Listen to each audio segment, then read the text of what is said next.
Development Scheme ki Makhada Manipur Khundariba Minority MEITEI PANGAL SINGGI OIBA Conference Hall Library NACHINGBA YAOBA MATAMGA CHANABA Multipurpose Community Hall ama LILONG HAOREIBI TUREL AHANBI da LEIBA DARUL-ULOOM DAR-E-JADEED Complex ta SARAGANI HAINA Inner Manipur Parliamentary Constituency ki MP Dr. ANGOMCHA BIMOL AKOIJAM na FONGDOKKHRE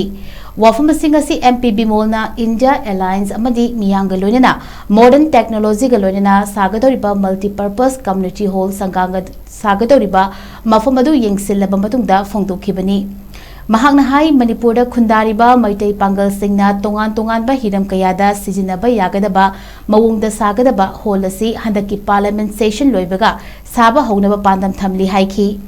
Yengsin Khongchanadu da Saruyakiba Construction Committee ki member Mujibur Rahmana MP Dr. Angomcha Bimol bu Thagaladuna hai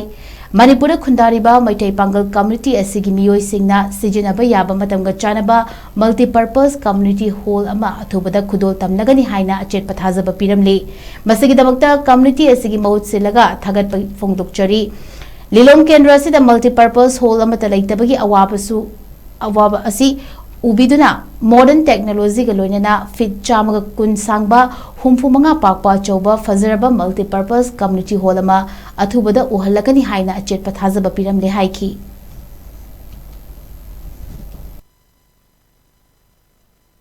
Dori brama se moi se konchange aise na oida pada to tawde aise haiki kya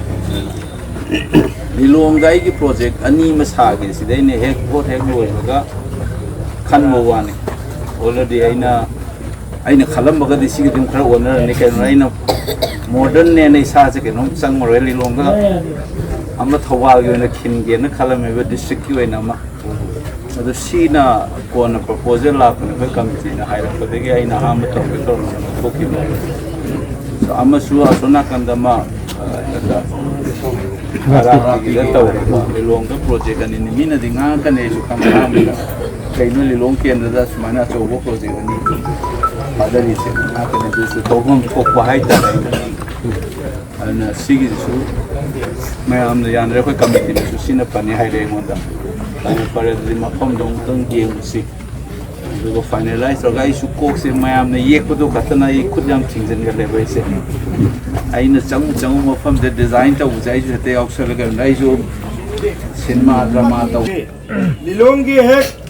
Turen makok tegene turen machin bauji kilometer taruk ni kilometer taruk sang biji kita paina on bada si darulung gi gate ek mapase se kilometer ahum hoiba som de kum thak du kilometer ahum som de gi hagelak du kilometer ahum hoiba sumaina nokong nokcho yengak pa matam du center hoiba mya punna makna khangraba amasung mafam masa center hoinaba amasung markaz gi abuk thoram puriba Miyam bitin bam amasung miyam na sizin na bada endok thong na khomai char daba parking gi mafam masri diga lere dar-e-jadid masik ke awang thang bada sida ikho gi field lere parking gi som da pukhri public pool lere som da sagal lagli basine student singi school lama class 10 bhau ke level da pukhalak na bahaina darulum gi nau na construct oba dar-e-jadid kam ngena hangachara bada Dr. AKOIJAM BIMOL singna lengbirak Hariba lamdam sigi tanatana Manipur Khundariba community asigi ki mipung khuding mak sijinaba yabagi maomda